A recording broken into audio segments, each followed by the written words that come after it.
Okay, cool. All right. A lot of updates tonight. So, because we haven't met in a few months, so I'm glad that we've some progress here to show for you all.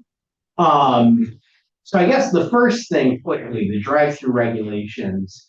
I know we've been reviewing these quite a bit. There's been a lot of discussion, and I think there were some things that we wanted to fine tune at the last meeting. The big thing was the queuing length to make it very clear what exactly that was. So I changed the language.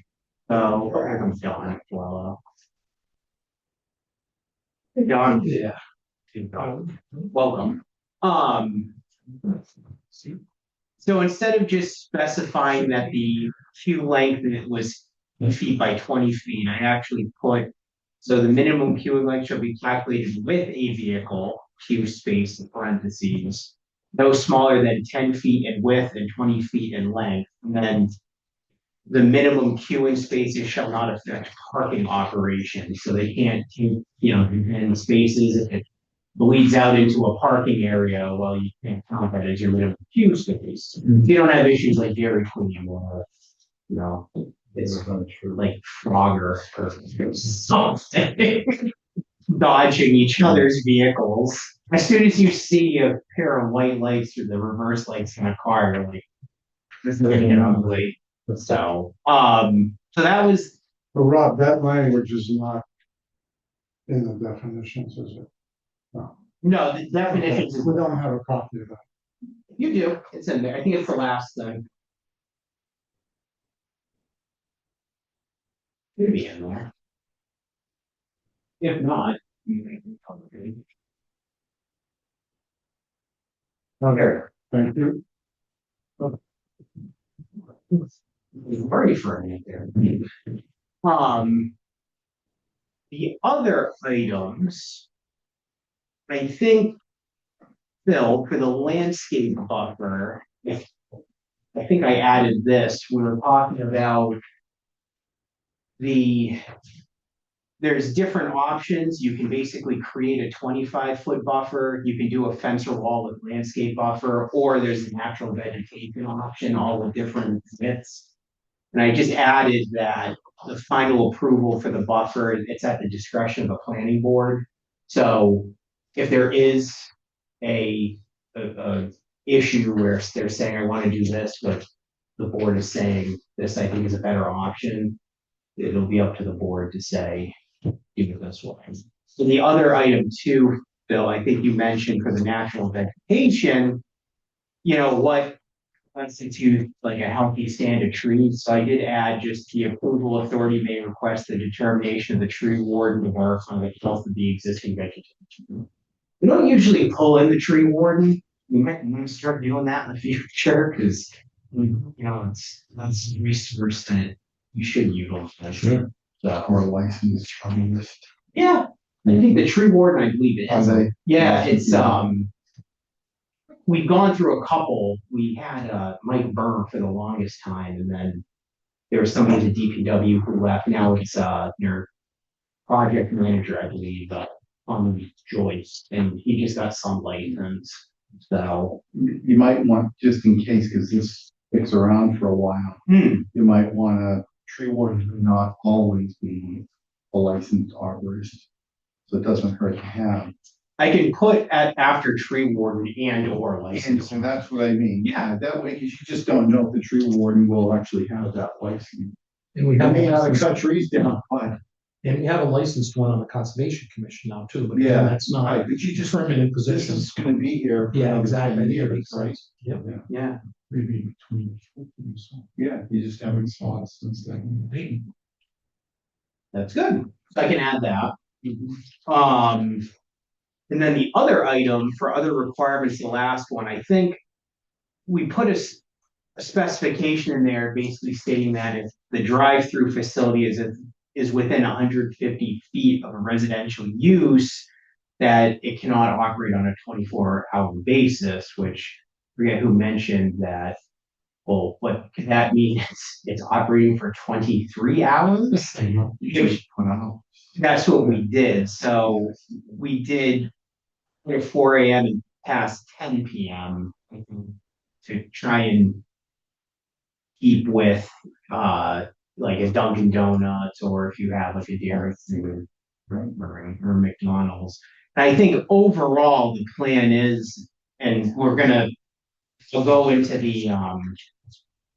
the use table and the definitions momentarily. That this is like the bigger piece, but the idea is for all the drive-through uses to be in the B2 zone, which will be away from residential uses anyway. So this would more fit into the category of like a pre-existing non-conforming use, which is really the thing you got to be careful for, because if an existing Dunkin' Donuts or not all McDonald's, but like if an existing Dunkin' Donuts says we're going to revamp because we have new corporate standards, and all of a sudden there's kind of a free for all to do what you want, which right now with the drive-through regulations we don't have any. So how does that impact a mixed use that we were talking about earlier? You've got commercial underneath, and you got 2 or 3 levels of. Are we going to have a specific call out for that? You would. So right now we don't have to worry about it because there's no mechanism right now for that. But how it's usually handled is usually in like a business zone. I have seen that there's a cap or a specific calculation for allowable units per either square feet, acreage, sometimes frontage. It all depends on how we want to calculate it. Or there'll be an overlay or a specific zone that is catered for the mixed use, and then there's a calculation in that. Again, thinking down the road, just because we don't have a mechanism there or something that triggers it today, shouldn't we be thinking ahead? Because we know that type of development is potentially coming. As an example, it's going to Medway on 109, and I don't think their zoning was like prepared for it. Me and bought all of that property on 109 Medway. Now it's kind of a mess over there with what's going on. So, to me, when you're doing this, it's thinking ahead and getting forward. So maybe we should be thinking about what mixed use, or getting a definition of what we think it should be. Yeah. Because we don't know. We have no idea what's coming before us. And it's like down what's happening in New England Country Club. The way that was written was poorly drafted. Yeah. And now we're in the situation that we're in. Well, let's get ahead of it. And that's a prime example too of you really shouldn't be proposing or approving zoning for a specific project. It's come back to bite us, and a couple times. This would probably be one of the worst. So, but not to be discussed. I just think of that. Well, I think we've talked about it a bit in in previous meetings. I know, like the idea, the main objective, I think, is with our use table, the B1 and B2 zones have the exact same uses, and the idea is to differentiate between the B1 and B2, where B1 will be more business focused, B2 will be a little bit more commercial focused. And the other thing is I think that it's critical to look at the town center district, because really that I think is a prime candidate for very, very near future redevelopment. If you make it actually desirable for a developer, I think they will bite. And really, it's up to us to come up with language, something to make it what we want. It's higher priority. It is, and I have, that's actually the third item on the agenda, because I have some pretty good updates regarding. The mixed use is definitely a discussion item. I think the first step is more of, well, number one, getting some drive-through regulations. We talked about it for a while. This would be good to incorporate in the springtime. That's the first thing. The next thing, well, actually, before I move on, drive-through facilities, does this seem to be in line with, I think, what we discussed? I think so. Yeah, okay. Did we want to put a sound limit when the many speakers? I remember we talked about. There's a notation of, that's the 100 feet away, but. Yeah. Given that we're gonna let them operate at 4 AM, yeah. Well, in our bylaws, we have sound covered.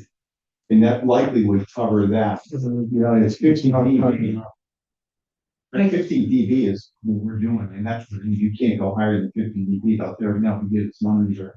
It'd probably be close to 50 dB in each room. That's really high. Really? It's very quiet. It is. 50 dB is quiet, and that's what's in our. Yeah. Within so many feet, it's, well, I mean, you get out 200 feet from one of the Amazon facility, it can't be more than 50 dB, 200 feet out or something along those lines. So it's really quiet. I think, the issue with the noise bylaw and with the enforcement is that it's specific to, it's triggered at what, like it has to be going for full minute or 5 minutes or something. Yeah, that means time, but it's. There's no, any professional, certified operator. We ran into, 50 dB is the, I think it is. because it just says here, 50 dB is equivalent to a comfortable background noise similar to a quiet conversation, a humming of a refrigerator, moderate rainfall. That's what that sounds required. This conversation right here is all 50 dB. So I know that it's like so many feet away, it has to be at 50 dB. Like if it's right on top of the building, we're not gonna measure the backing up of a vehicle at the building at 50 dB. It's got to be so many feet away from the residential area. Donnie, you're running between 55 and 64 right now. Yeah, you got, so you have, yeah, see, There are different receiving zones. yeah. A, B, and C, 65, 55, and 50. So if there was a better way of minimizing, enforcing that recommendation, is there a better way to do it than what's doing it now? Well, There- as far as measuring, With the bylaws, if this is the committee that would, if Yeah. there was a better way to do it, would there be that? all you would need to do, so the lowest receiving zone is 50 decibels. yeah, So I would just, what I would do, message boards, order boards, or any other noise generating apparatus used in drive-through operation shall be sited at least at 100 feet from any residential use property, say. Or we could get rid of it and specify that, noise generating machine or apparatus cannot exceed 50 decibels. Now, 150 foot. say, You just said that. abutting residential property. Yeah. Leave what you have and say, Yeah. and shall not Yeah. be louder than X at. there's also a day and night level. Yeah, the day level's a little higher than the nighttime level. We're gonna keep it 50 decibels. And At 4 AM, right, you wanna, yeah, I just have this vision of. Donnie, your house must be 130 feet to the street. Yeah, we're about 150. So you're on close. So a loud squawk box across the street.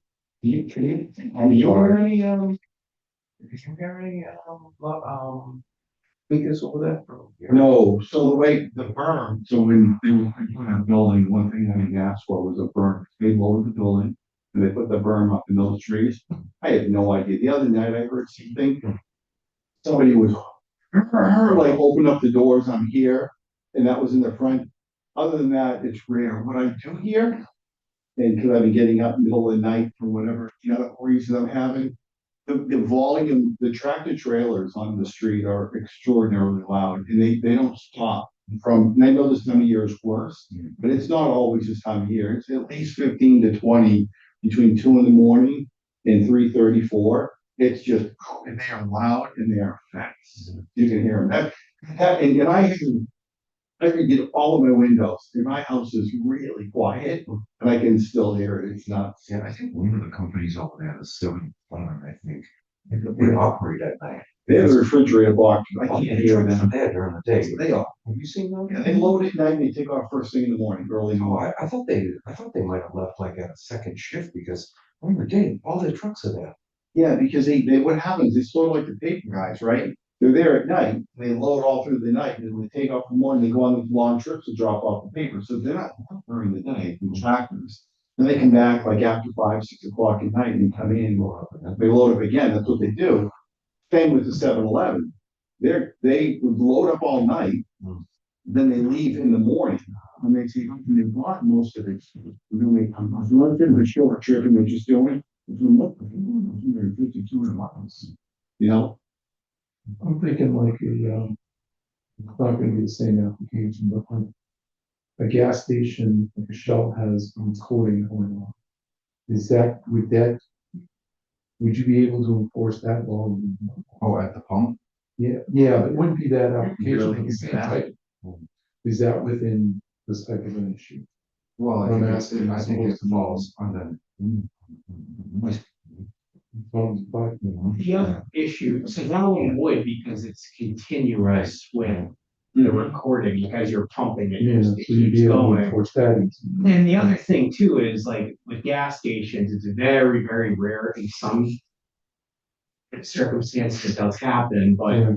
almost 9 times out of 10, pumps and canopy are in the front of the site for, so people can see. And usually that means that it's not affecting abutting properties as much. But with a drive-through, the order board is almost always behind the building, which is usually Yeah, going. like use it, something like that. Would there be enough teeth for? That's not a drive-through. It's not a drive-through, right? It's complete, like, If we put the language on the property line, I think we're covered. You can't make it too restrictive. yeah, You know, the drive-through they ask, it's like, I'll have a burger for me, blah, blah, blah. It's like, yeah, okay, everything else, it's, they can't, it's no way. I mean, I don't wanna get that crazy, but I think. at 4 AM. At though, 4 that's the AM, only- yeah, because and then also in the winter time, someone seems to count. Yeah. Or that's sure. Don't know why, just it's a that. But there's no reason they make. Later in the day, another 2 hours, there's so many sources of noise. Yeah, It muddles. But at 4 AM, when there's that one noise. That's what you hear. That's what, something truck came down during the day, I don't, Yeah. that's where they're going. Boy, when it's the only thing going. At 4 AMs in the At 4 morning, AM. donuts. Now they open up at 4 pretty much. But that's good. I can add that to B. See, right about 4 AM, you get in the sense you gotta get up and go to the bathroom, but you don't want to. Oh, no, I'm right there. I have that after, that one, at 3. I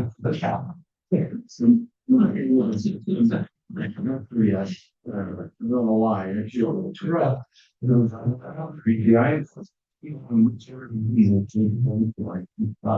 Yeah. Not lucky. They have other issues. So that's drive-through facilities. So I can add that and then obviously before town meeting, I'll we can revisit this with their final good to go. I think that's been discussed quite a bit. I think these are really good regulations. So,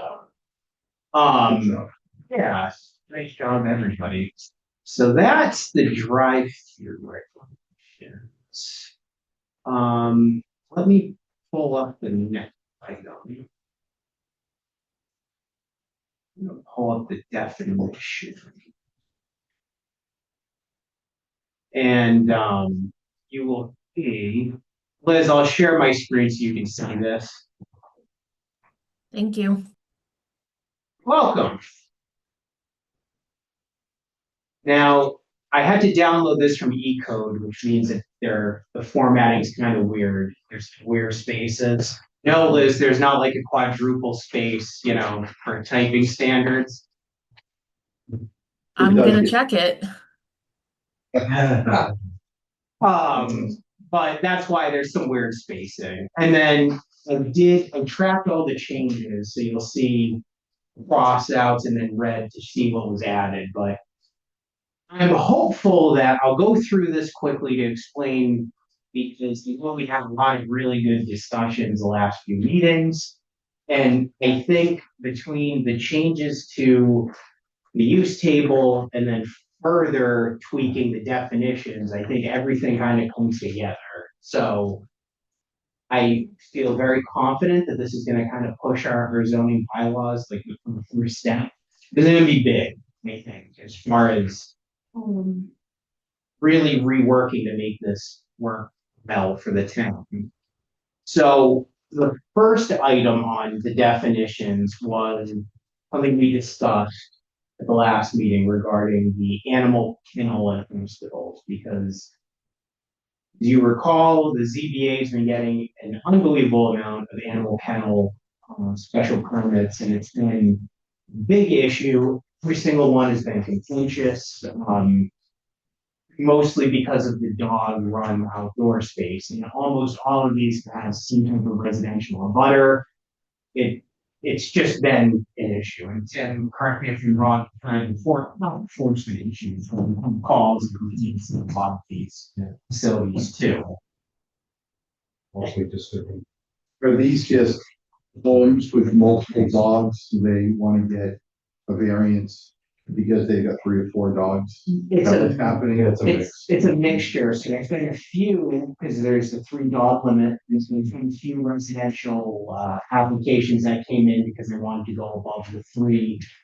A few of those have been contentious, but we've had a lot of other applications, and what is going on is there's a state law called the Always Law that was passed.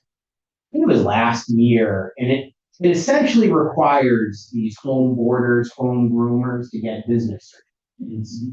So you can't really have these, I don't want to call them hack, but businesses where people are just operating these home businesses. There's no business certificates, thing probably against zoning, all these things.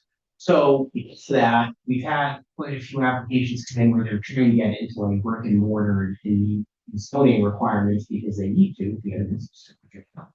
So that's kind of like I think why we're seeing a lot of them.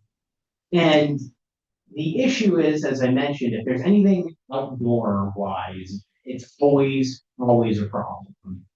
So my feeling was, and I know Tim, we discussed this as kind of a group effort here, was instead of having the catch-all animal kennel or hospital, which is the catch-all for everything related to pretty much dogs, break them up.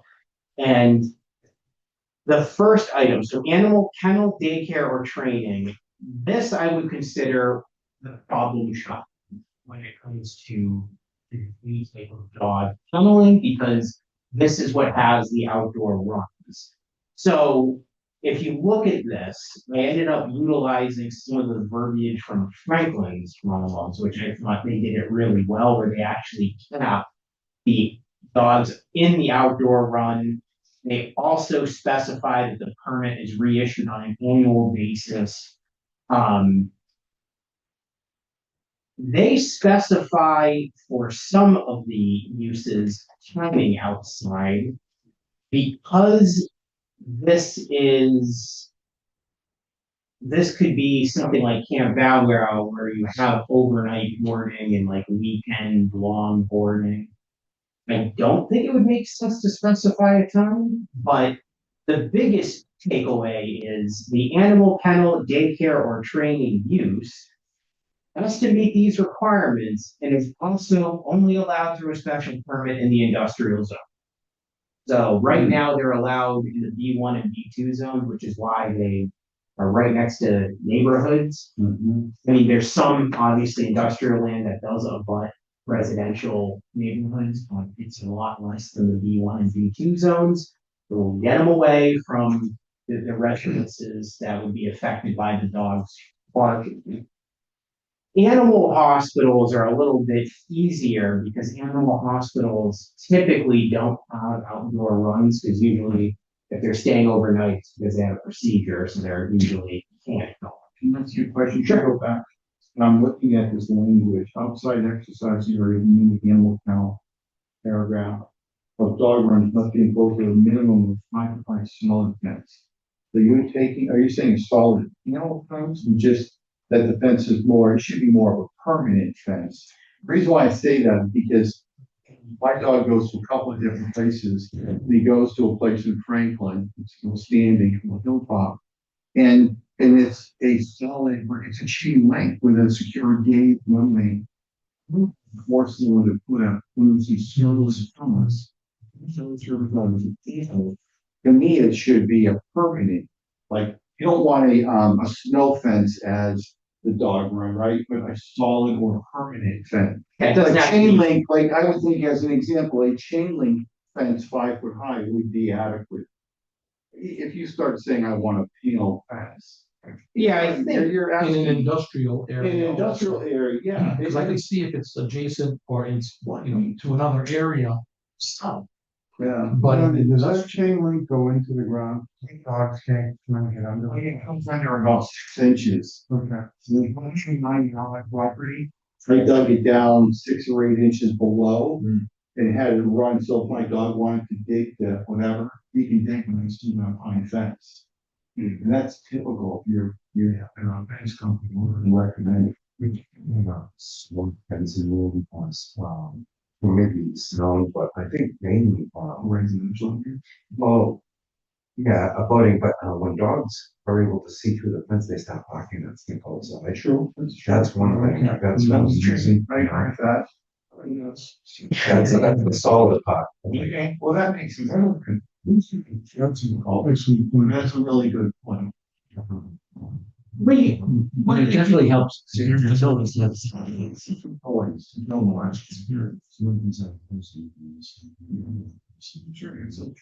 we can think on it too. The other thing too, I know Tim and we're discussing too, the 3 foot versus 6 foot.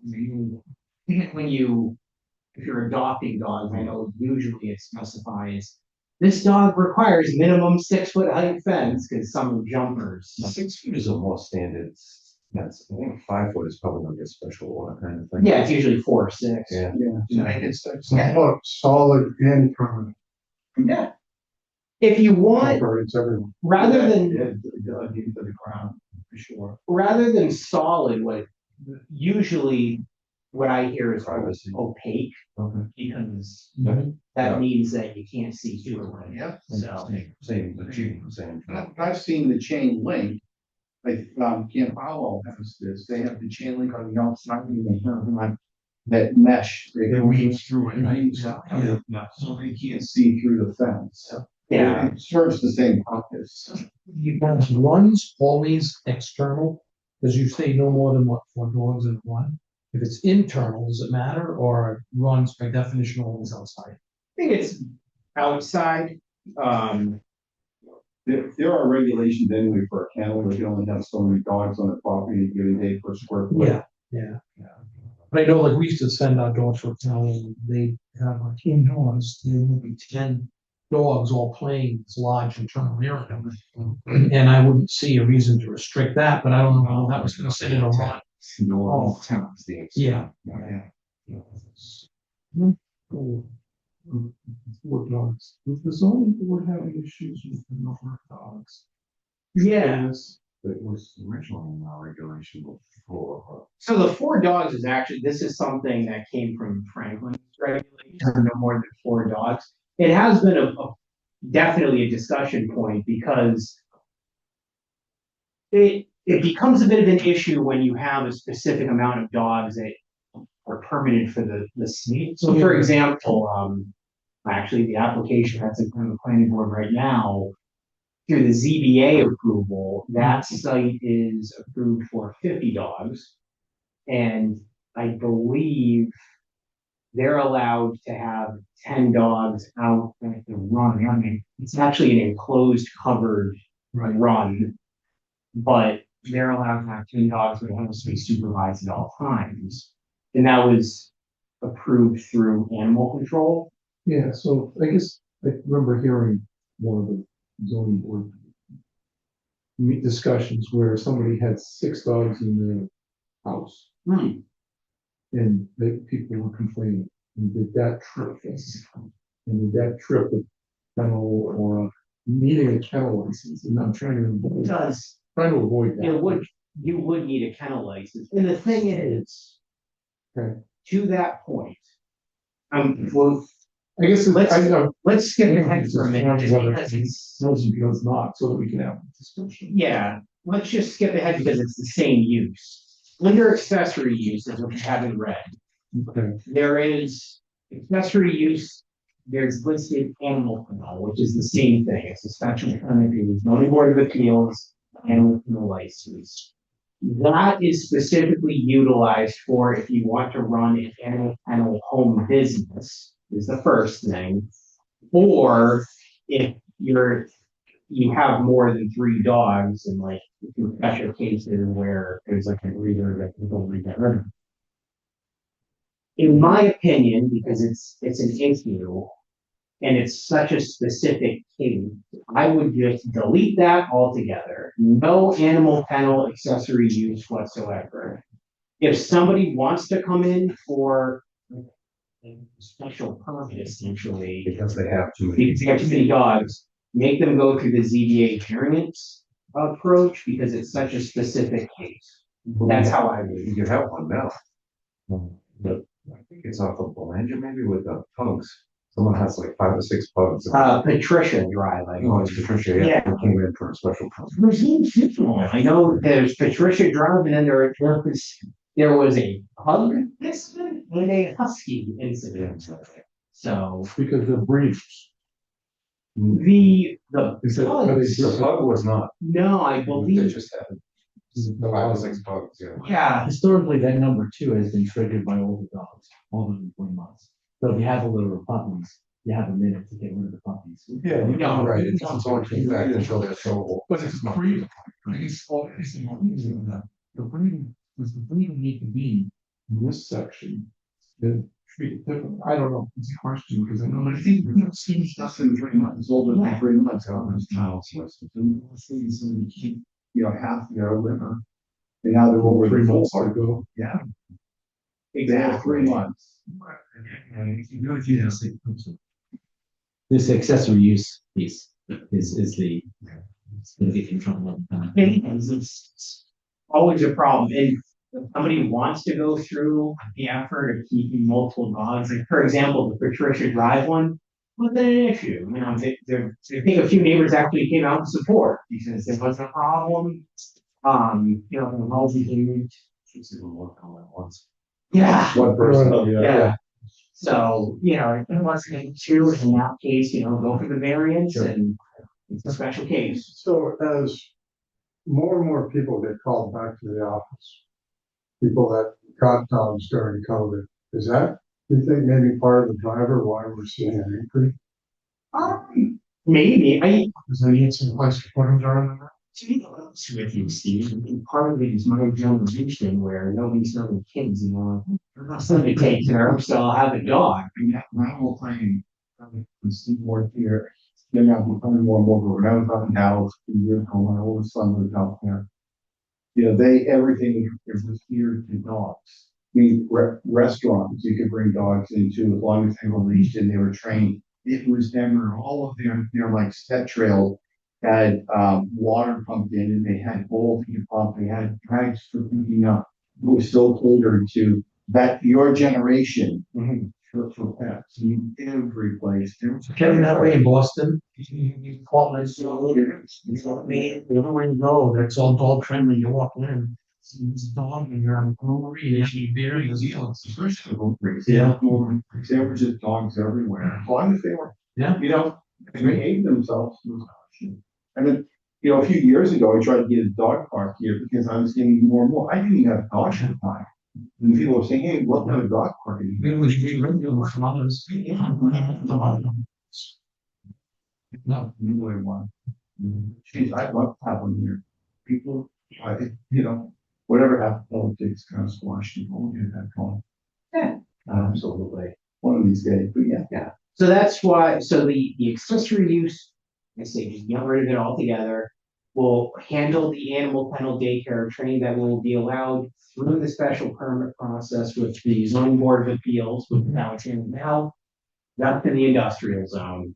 Animal hospitals, they will be handled the same way through ZBA process, but I have that listed in the B1, B2, and industrial zone because, you know, if you have an animal hospital that you want in some type of business district, I mean, that's usually, in my opinion, a desirable use. You know, unless you usually are charming.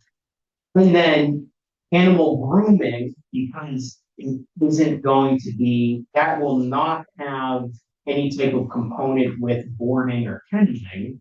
Unless if you want to do that, unless you're tripping animal kennel daycare training, which can only be done in the industrial zone. If it's just solely animal grooming, I just put those as yes for the B1, B2, and industrial zone. So there's really no need to go through the special permit process. And so what about like Petco? Because they have their, indoor grooming. They don't board, but your dog may be there for several hours. Yep. So if it was a Petco, the primary use would be retail, but there would be the component of grooming, which if this is this, both will be allowed. You don't like that, something like that. Now, Yeah, they do, that's right. if they bring in, if it's Petco, grooming, and is it Banfield? Yeah, if Banfield wants to come in, now that does trip the ZBA Board of Appeals permit. Yeah, there's a process for it. Yeah. That's all. I think it's good to have animal hospitals in there just because if there is some type of component where, if they do have pets or animals staying there overnight and they do have some protocol for staff to take them out if they can, we just want to make sure we know where that's going to be. Make sure that there's distributions in there from the board of health standpoint, that things are exposed are properly. And the Petco would show up in an area that's set aside and structured for that kind of facility. Right. It shouldn't show up in a neighborhood. Correct. Yeah. And right now, the way that this is drafted, it wouldn't be able to, so. Commercial. Yep, commercial, industrial, or in the business zone. So that's how the animal component is broken up, which I think is so much better than what's currently. You have something. Not all. Yeah. Moving forward. Yeah, I think that's a good approach.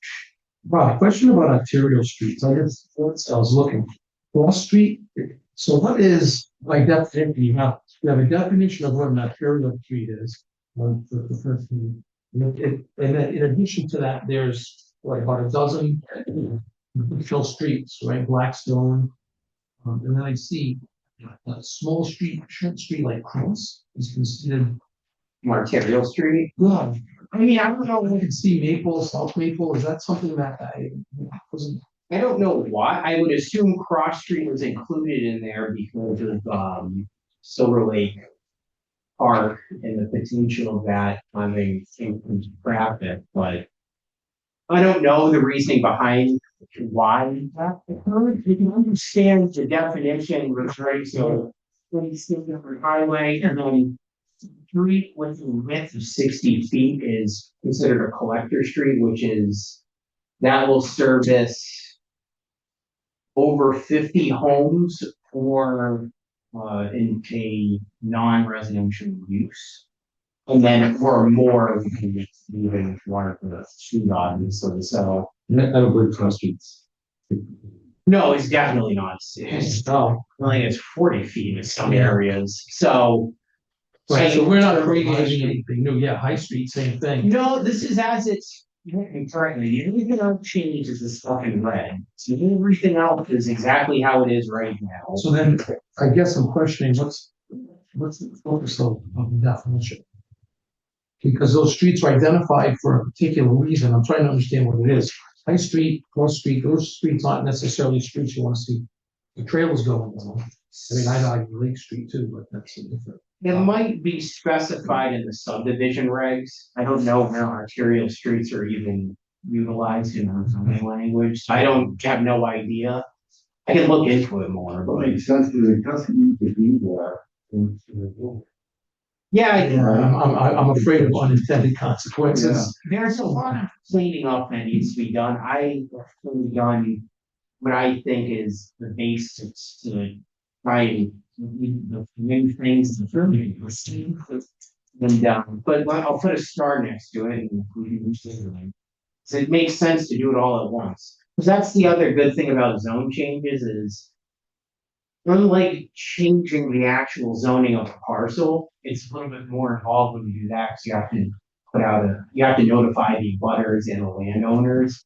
So the bigger area you're rezoning, the more work it is and money it is to do that work, which is fine. We're going to do it, but with this, it's simple. It's just a town meeting vote. You don't really you have to notify, I think, a buddy towns and that's it. And then there's a public hearing. So if there's things that you want changed in the definitions, well, let's do it. The next item, bank, which this is actually important because banks are, in my opinion, desirable. Very minimal impacts, always well maintained. Don't really have to worry too much about them going out of business. I mean, sometimes they do, but banks are usually good, in my opinion, for development. And as part of that, we are, as we go further down into the uses, I did put drive-through facilities in here as a separate use because that isn't currently written in here. It's captured by a footnote, which I'll get to momentarily. The idea is to have drive-through facilities really as a special permit for the B2 zone and the industrial. So it would be in a commercial district and the industrial zone. That includes credit union and other such Correct. institutions. I ended up putting just the specific monetary transactions in the definition. Okay. But the other thing to include in here is uses shall include automated teller machines, so ATMs and interactive teller machines, ATMs, which are the new thing, and drive up teller windows. And the reason why I did that is because I wanted to pull those uses away from the definition of drive-through facilities, because I want drive-through facilities to be more restrictive. Bank, ATM, drive-throughs, not as restrictive. I think these are good in one zone as well as for business, like town sewer districts, like situation. Say, great value, low impact. Exactly. So let's define the banks. They don't even they don't require, because it's not very common to require a special permit for a bank because in fact, and really it really comes down to looking at the state plan and making sure it looks nice. So those are just allowed by right in the B1, B2, and industrial zones. Now, one thing to note, right now, if you look at this use table, there's this footnote 15, which I can pull up on the website in a moment, but essentially, I don't think I included the footnotes in. So the footnote 15 basically states that if it's a drive-through use, it requires a special permit. What I think we should do, because that's also a footnote on, I think it's retail services.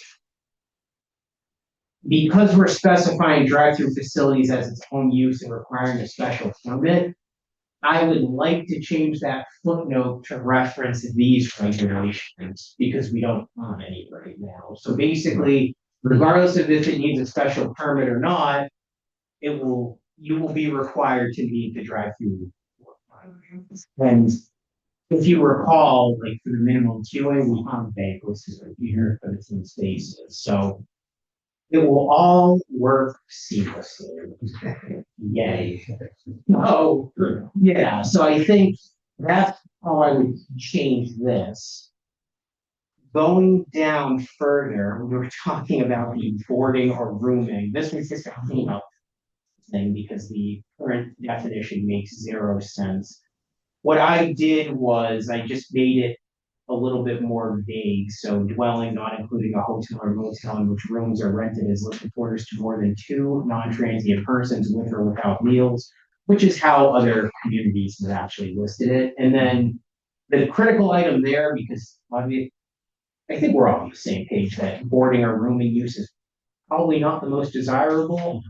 Um, the way that this is written, that's not allowed in any of the zones except that the M zone, which is some special multifamily district, which that zone, there's two places where that is. It's the 55 plus Hertford Village development and then Oakwoods. So you don't really have to worry about those being. But not like South Bellingham, down by New Valley and some of those homes. Nope, none of those are in this zone, so you don't really, and not only that, but even if it's a planning board special permit, I mean, that would be quite a hurdle if somebody really wanted to.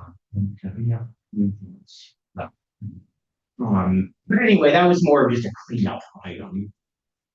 The next one, let me go down. Sorry, Liz, I'm not scrolling. The next one, car washes.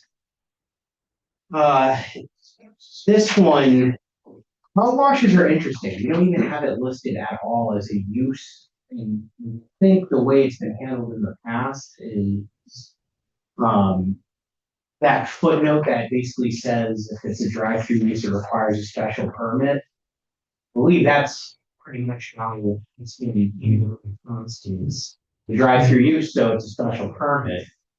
The thing is, I believe any of those uses,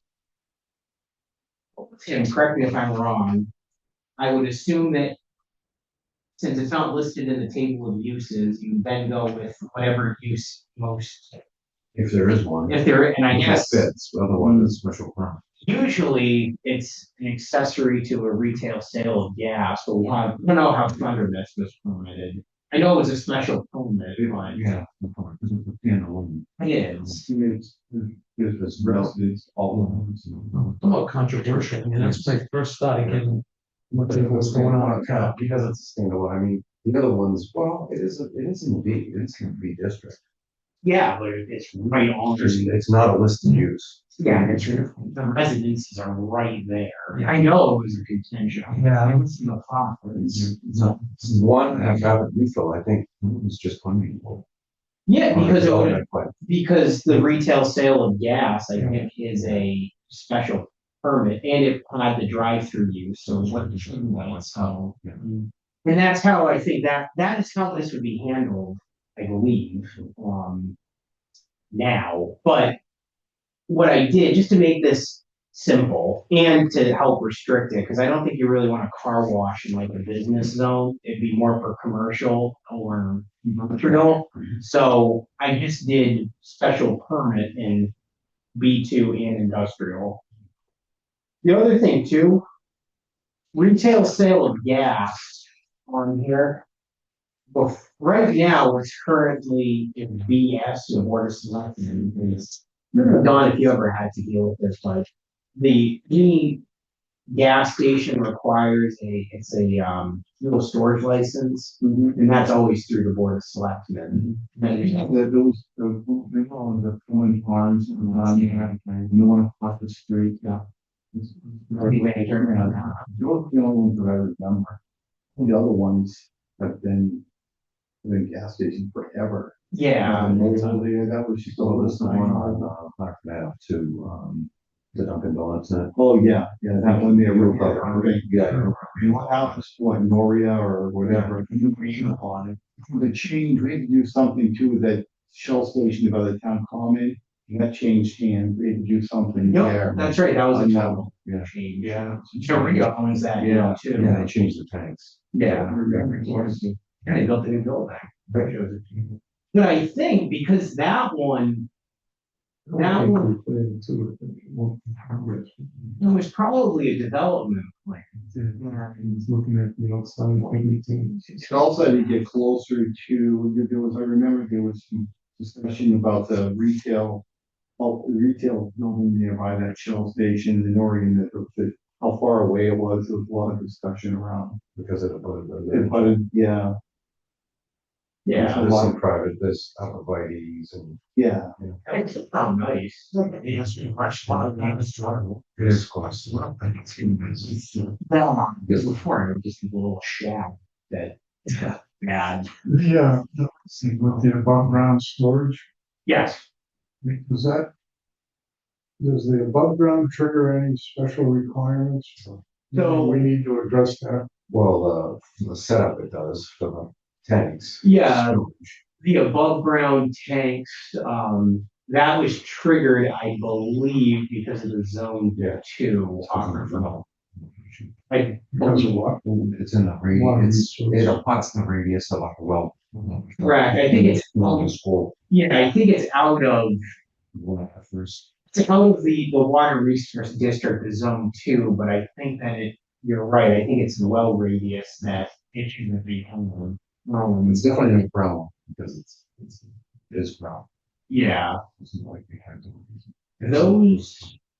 those above ground storage tanks are really expensive, but the underground ones are extremely expensive too.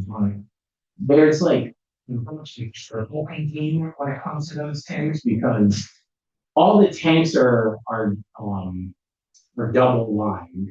So there's a void space between the outer shell and the inner tank, and then you're still actually detection. So yeah, you have seams at the bottom, so something spills on the inner tube, it will go down to the detection units. But then outside of that, for above ground storage tanks, you're actually required to have another containment system, which has to be the entire volume of the tank itself. So you have to have your walls.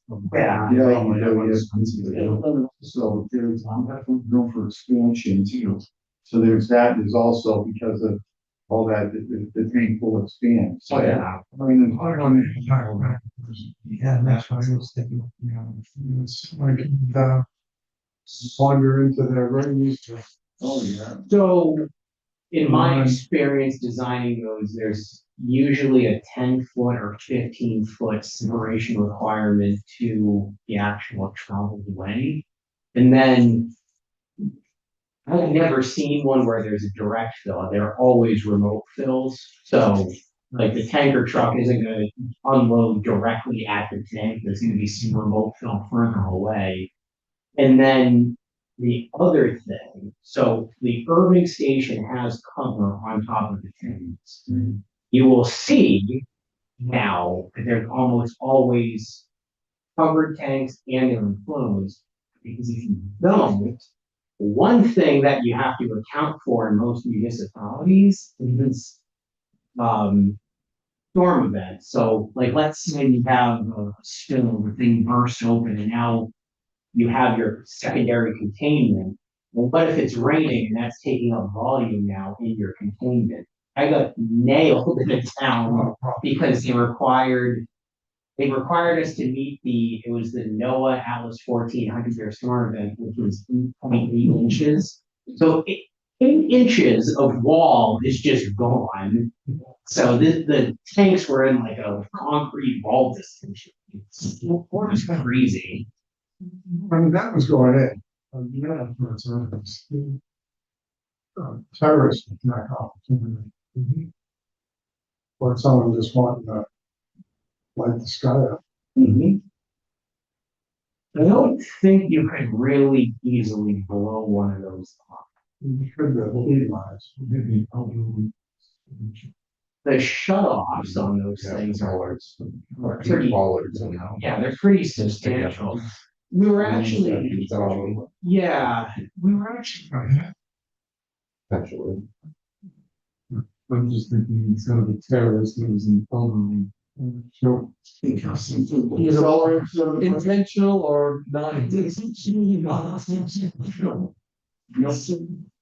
Yeah. So we like you to.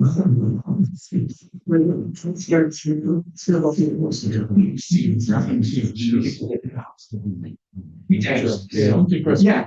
So, why you the marijuana industrial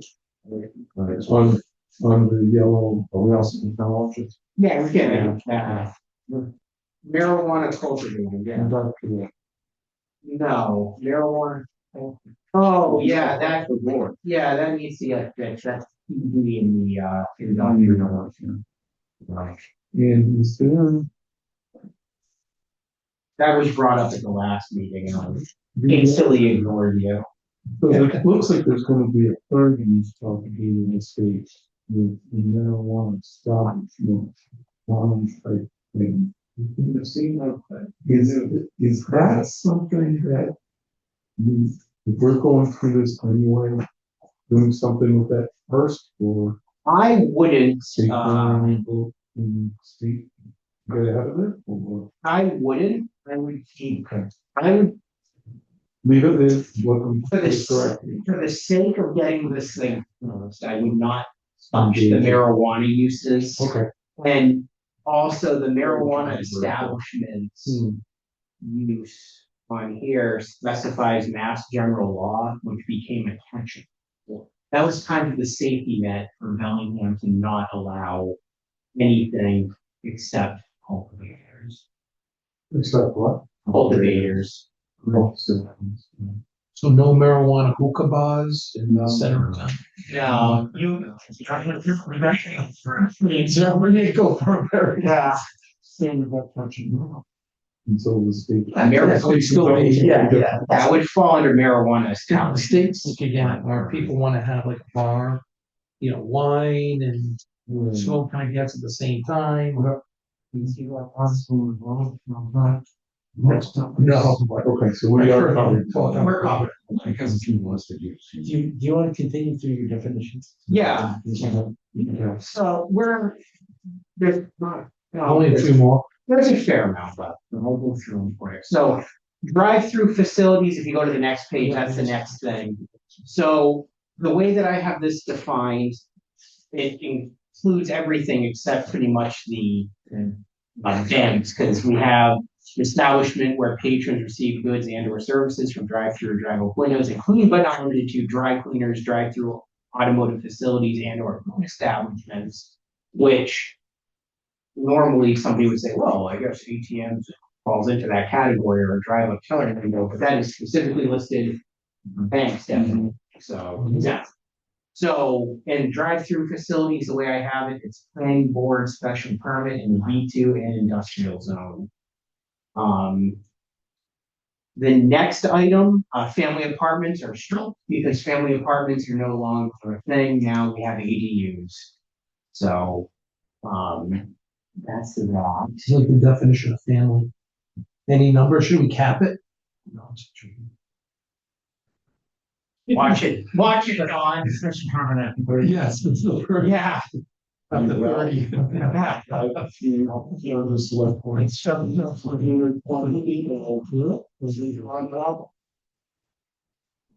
My mom was one of 9 kids, and she said her family's, she was larger. They lived in smaller homes. Oh, no. The ones we 16. Mine's the 16. Yeah. Imagine. Unbelievable. So the next one's, fitness center. Yeah. So with this one, it's not even listed in our uses. I think it usually we utilize it as, the commercial recreational facilities or recreational uses, but fitness center is another pretty desirable use. It makes sense to pull it out. Because I consider more of the indoor recreational facilities like, indoor soccer fields, pickleball, that sort of thing, which usually are in the industrial zone because that's the building they utilize. But fitness centers, I put in the definition, and have that included as by right in the B1, B2, and industrial. So, easy. When I was in Utah, I saw them converting gas station areas where you used to use it from cars. The fitness centers, I saw 3 of them. Moab. We're gonna be a gas station. They, like the CrossFit facilities, Yeah, they'll, exactly. they'll use any building, Small really. space. Sometimes it's really.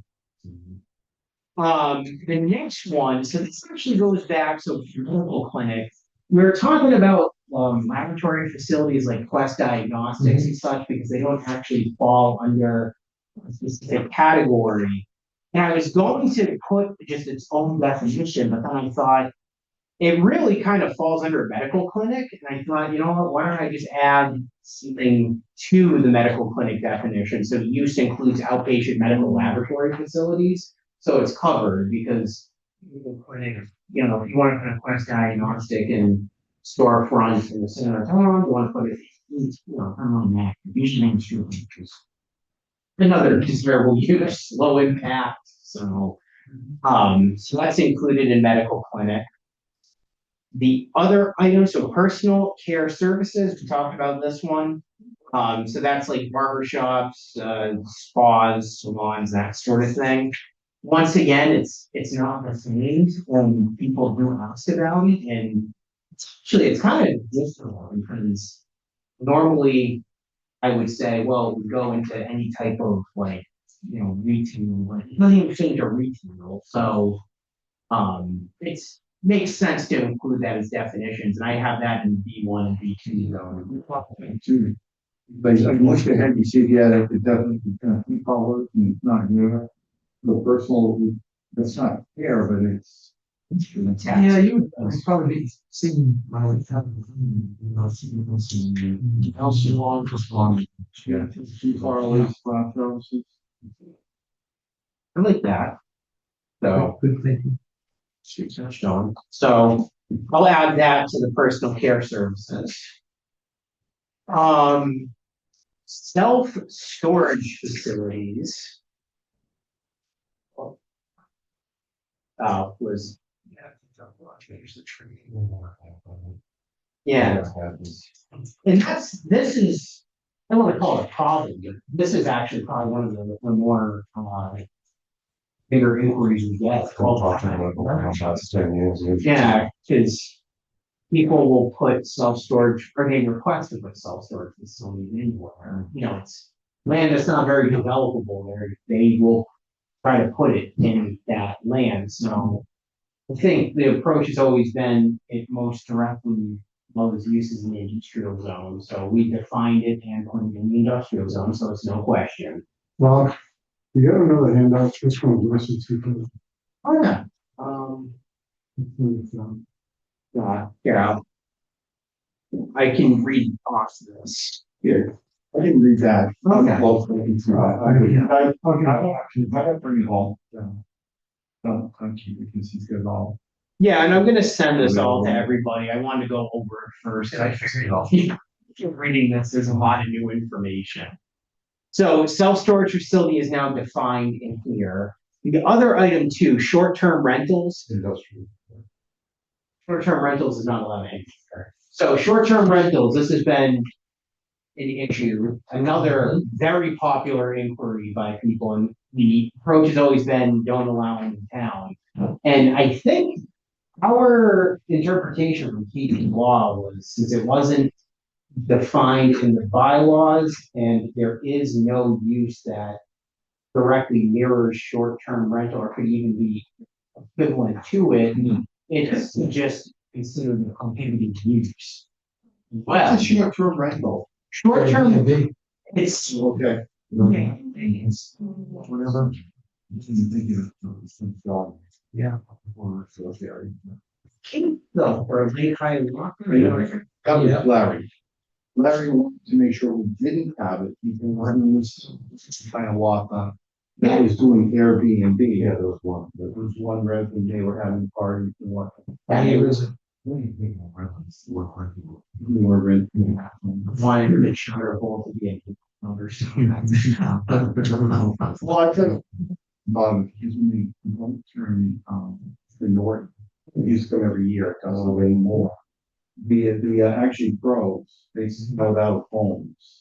They literally will bring in their own mattresses, the whole 9 yards, and take over your house. I know somebody that was renting their house for $10,000 a day. No, if you don't want to 15 miles from the Northern Country Club. So, Any ideas, Yeah, Dawn? you have their number? What's that number? no. Trying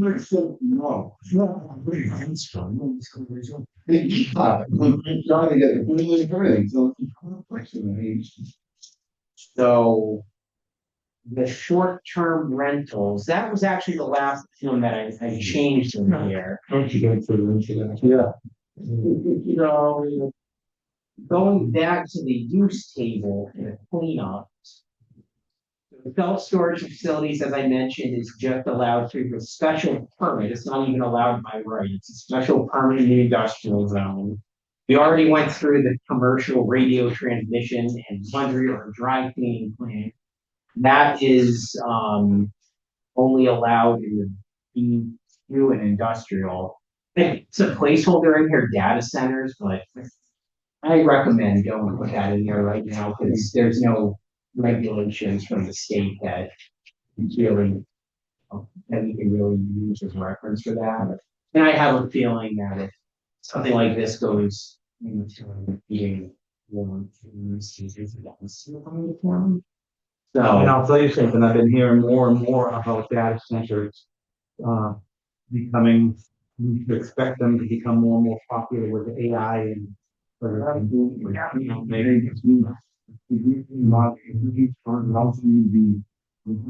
Watching on water, flying communities, facilities.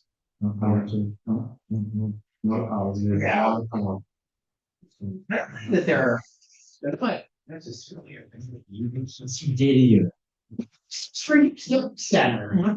Literally, there's, they call them employees. Yeah, They'll use the bathroom, 5 people might use the bathroom once or twice a day. Yeah, extra construction. Quality, so you're kidding. Oh, beautiful. Yeah, I make a nice home system. Stormwater usage, like, the Colorado River controversy that's Yeah. going on. A lot of that new increase in water demand because of what they want to do with those centers in areas that are traditionally desert. So now they're taking millions of gallons. It's crazy. So Yeah. we gotta manage it. Steam energy power in 38. Don't want you. One generator which has. Yeah. It's actually it looks like research is Yeah. They're huge. Yeah, they're huge. Yeah, they're huge. They want to put it like Smith's and Wilbur's. Yeah. And they're more than one. Like the one we watched into when we were building them. Six of these generators. They have to kick on periodically to. Get rid of. Right. There you go. There you go. Maybe I can do the batteries. Listening. You're not being recorded. Start so you need to Let's see. Your phone's gonna ring. So short-term rentals, no across the board, already went through that. We went through these other two, the accessory things. One, and then family apartment will also be removed. So with the new tweaks in the definitions, I think adding the footnote for the drive-through facilities for the bylaws, I think we're in pretty darn good shape. Now, I know that was a lot of information, and my thought was to kind of leave you with this information. Chew on it, because anything else you think might need a picture change. Sure. Maybe we can reconvene. So, Thanks for putting this Yeah, together. that's great. Yeah, I have a question to, I've been here a bunch. sure. How much, what you want to review for the grants prior to the team meeting? I know the discussion was going to do with the chiefs. Yes. So is there another chief that you want to consider making each? Yes. I think for May, this is the chunk. I think This is the chief here. if we go definitions and uses, because they both work hand in hand. So So that was my question, beyond this, is there any beyond the definitions and the uses? Are you looking to do anything else? I think these are gonna be the three items for Perfect. you know. John, are you asking relative to the meeting or Yeah, what our mission will be after the agenda? The position here getting ready for some, is there anything else that you want, that we should be considering for May that hasn't been addressed today?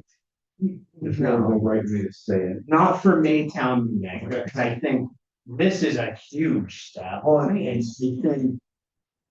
This cleanup and adding these definitions this is a big improvement compared to what we have now. Johnny, do you think what we're presenting now will cause a lot of discussion or, Now you're gonna get discussions from your dog owners. Other than that, I do not think you're gonna get any, there's nothing really, when I look at the discussion points regarding, drive-through and stuff, the projects that are on the planning board and PPA. I don't think there's any gonna be any issue.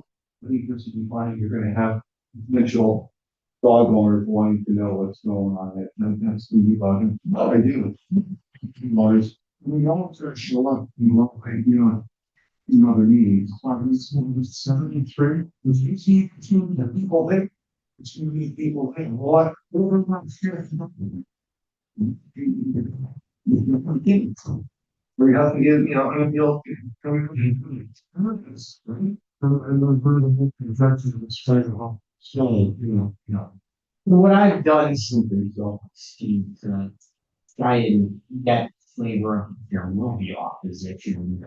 Anytime there's been a zone change since I've been there, we've had info meetings and it's always at the senior center because that's the group that is usually involved when it comes to town meeting. What we've done, like when we did the MBTA zoning, we had two public meetings at the senior center, one during the day, which was primarily the senior center residents, and then MBTA, we had one, I think it was 6:30 at night, and I know Jeff, you went there.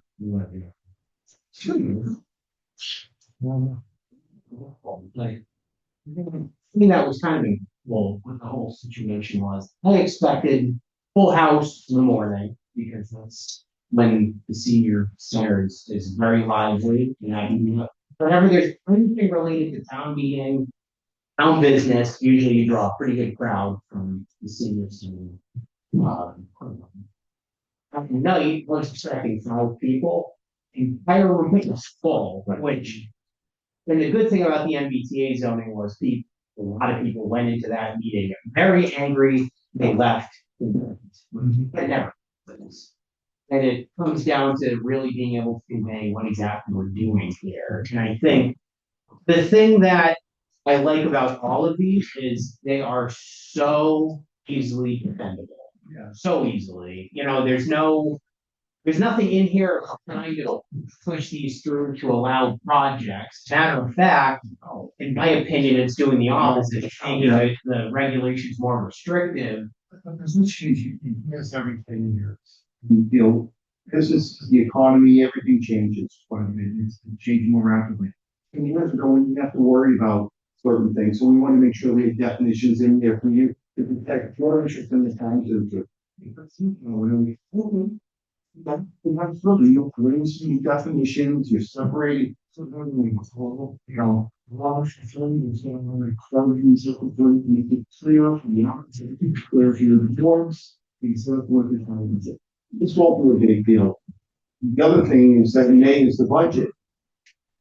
No, it's not. No, I mean, that'll be both. You want to. This is a budgeting day, it's not general.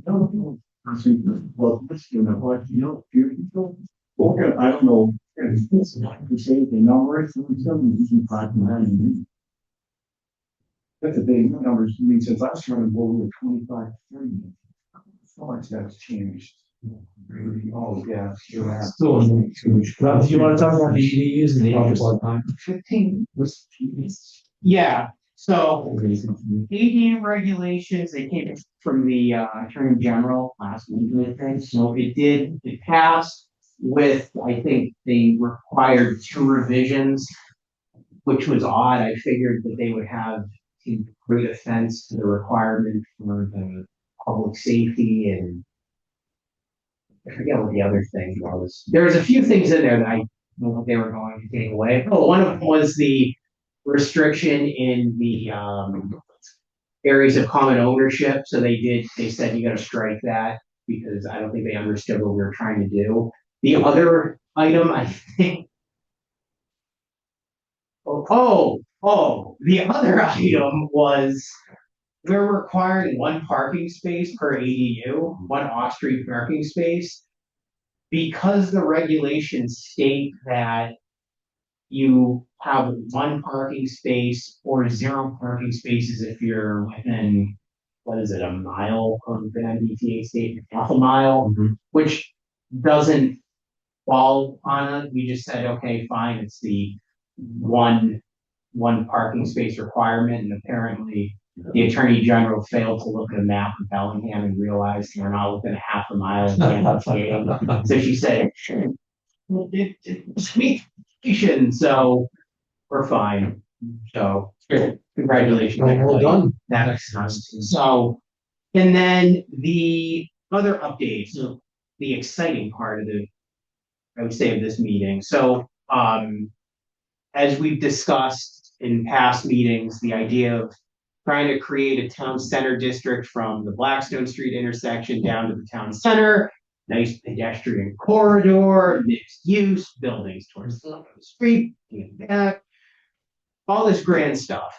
So I ended up talking to our regional planning authority, which is MAPC, and they have something called a TIP application, which is a technical assistance program, and they just, they assist through financial and just whatever resources they have to get things moving. Myself and Joe Layden met with the executive director of MAPC, who's new, and our regional coordinator, and they loved this project. They said, unlike a lot of the rezoning projects that we see, because this is your town center and there is areas that can utilize significant redevelopment, and the town has showed an effort to try to increase housing to anchor the town center with this project, and now we're talking about this project. Yep. They said it's a slam dunk. And not like, it's not even a question of if somebody will utilize the zoning. Obviously, this is a great candidate for somebody. If the zoning is right, they will utilize it. So they were very excited about that. I submitted a TAP application for the town. And even better, so the TAP application, I don't know what the cap is for the monetary value or the resources, but from what the land use director was saying at MAPC, because I met with him separately after talking to the executive director, he said that if the TAP application seems like something that isn't going to cover something like this, because this is a big project and they're very much in support of it, they will most likely assist us with a community one-stop grant, which is what we got for the Center Street thing, which is much more money, much more resources, much bigger scale, which is excellent news. So the ball is rolling. Have you been to Hudson downtown? I think that's what they went through, the same process for revitalizing downtown Yeah, Hudson where area. it is. It's beautiful. And I remember, yeah. My model is that Shrewsbury Town Center District, which Yeah. I think they did a phenomenal job with, and I think Is it's that 140? yeah, it's right up. It's at 295, that the 290. 140 exits Yeah. there. So, the Beale School is one of the landmarks. It's where Willie's Steakhouse is. Mm-hmm. So, Take a look. prime candidate, very good news. The other thing, because there's kind of 2 components here. There's the zoning aspect to really revitalize the town center district, but there's also the incorporating of trying to create a pedestrian corridor from Blackstone Street to the center. So basically, you're going to have this really nice pedestrian connection between the town center, the schools, the fields, the library, the senior center. a lot of stuff. So I actually reached out to a traffic consultant to talk to them about how can we get that ball rolling separately, because this is a DOT jurisdictional roadway, which complicates everything. But they've had experience with complete streets grants, and then I think it was actually because we would be promoting mixed use, there's also the housing works and then mass works for utilities. There's a million things that can be done, and what they will most likely be doing in the future is trying to figure out what the best avenue is through coordinations with DOT and the state. So that ball is rolling as well. So And you talked about architectural standards at some point in time. Just we wanted to. Yeah. We've been talking like for a long time. Shrewsbury did an excellent job of really honing in. So are you thinking standards for the town or just that section? I think that for this, I would create its own district. All completely separate from the B1 zone, B2 zone. It will be its own district. So it'd be standards for that area. Correct. And if we want to incorporate other areas into it, so be it, you know? But I've always liked the idea of having architectural standards, because you look at all these buildings, design review, landscaping, been. Take a look at, if you go on the Shrewsbury website and the zoning bylaws, it's Dunstan District is the name of the district. They have graphics for the buildings, go over every little aspect of the architectural components, and they talk about the hardscape and landscaping. I think it's a no-brainer in areas. The whole town, it changes a lot, Yeah, improves so much, people want to come here, they want to live in an environment like that. You don't want to pass through town, drive through town, and that's what we are right now. yeah, we can have a lot of ideas. No. So that's the update for, Great. yeah. Oh, they did. Yes, indeed. There was another one, really great job. This one. That's good news. And then lastly, I know we haven't met in a little while, but we have the minutes from August, September 17th, which are all pretty straightforward. Ron, on the September 17th, the second section discussion. Define the queuing spaces, didn't you mean to write defining? First page. Sorry, first page. Define. It's actually queuing is misspelled too. Yeah. So we can change, so it'll be defining and then queuing spaces. I define queue spaces. And we're kind of getting defined a little bit. ChatGPT didn't like it. Hey, don't do that. Well, I'm sure.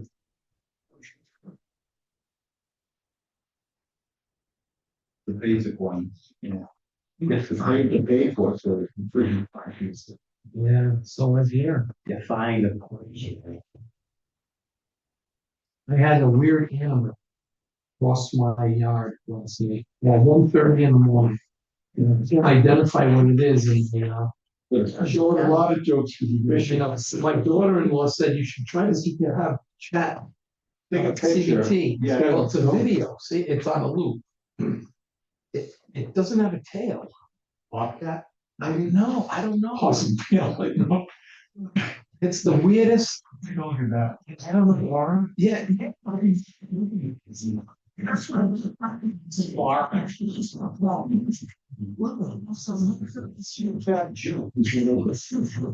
It's the weirdest. Awesome. Dog. Are we in some minutes? Make a motion to accept the minutes of September 17th. Like this second, like it's motion's been made and seconded. For the approval of the minutes. All in favor? Aye. All right, excellent. Do you want for the future meeting, I don't know if you want to meet in January, what I can do, what I can do, if you don't want to come up with a meeting date tonight, I can just email the group again. That seemed to work okay. If you do that. Sure. Yeah. What about establishing a key? You know, the Wednesdays didn't seem to work. You mean Tuesday? Tuesday's dating, but my son since moved. Yeah. I was going to Devon, working out at his house in Devon, I could not. Yeah. Milford, it's no big deal. If you want to go back to Tuesday, they're fine with me. Yeah, because Wednesdays and Thursdays conflict with various meetings. I mean, 6:30 gets a little tight, because we still watch our granddaughter, we have her till 6:30. So if we started at 7. Tuesdays are okay with me until whenever work, like April. Okay, Yeah. yeah. Tuesdays are actually fine. If you want, because, so town meeting is in May. And the warrant, I would say we're probably going to want to get this finalized no earlier, or no later than like early March, just to get the articles drafted, because I think usually it opens and closes, I think, end of March. So yeah, that would make sense. So if you want, I mean, I know January was the first of the year, and we are in very good shape. If you want, we can push it to February just to give you guys a break. I know, like, this month has been horrendous for, like, between Concom, joint meetings with the select board, this meeting. My lovely neighborhood meeting with a certain subdivision. So it's up to you guys. We think like the third Tuesday of the month, or is? Yeah, we Yeah, can, it's fine with me. that's fine. I know January Just has a something, Kate, so we can put on the calendar to say, if we need to move on, we can. And I don't mind having like doing me on Monday and Tuesday, like select board. Yeah, that's what Tuesday. Yeah, January has a really weird meeting schedule Yeah. because first is on a Thursday, Right, so exactly. CEA's and then the 15th and 22nd are planning. So, It's easy, if you wouldn't send out the note, send out an invite, like an Outlook invite. I can do that. That way I just click on it, it's in my calendar, and when it's there, I don't forget. I don't always read. We don't. Yeah, Yeah. Do we want to try for Tuesday the 13th? I'm out of town on the 20th For January, of January. Well, we're looking at February. it's up to you. What do you guys, do you want to meet January? Do you want to Just make the 27th. does that work for Good everybody? for me. I mean, that's a good week for me because that's not. I think that's a good week. Okay. And then we'll have a chance to. 27. We should be able to, I would think at that point, if we've spent some time here, will you have an updated draft without the red lines? Yeah, And vote on it, right? we can. Yeah, I can see the recommendations. The recommendation. Yeah. So it's going to town meeting. On 7 o'clock? What do you guys? 6:30, it's okay, I'm flexible, so Yeah, whatever. 6:30 is better for everybody, I'll scoot out. I prefer 6:30 if that's. Yeah. Okay. No, perfect. All right, so that's good. To adjourn. I just want to make a motion to accept the August 6th meeting as written. Stop Favor? Repeated both. No, Great. All right. Thank you, Rob. Yeah. Let's work. Yeah. So we are adjourned now. Nice work on the overlay.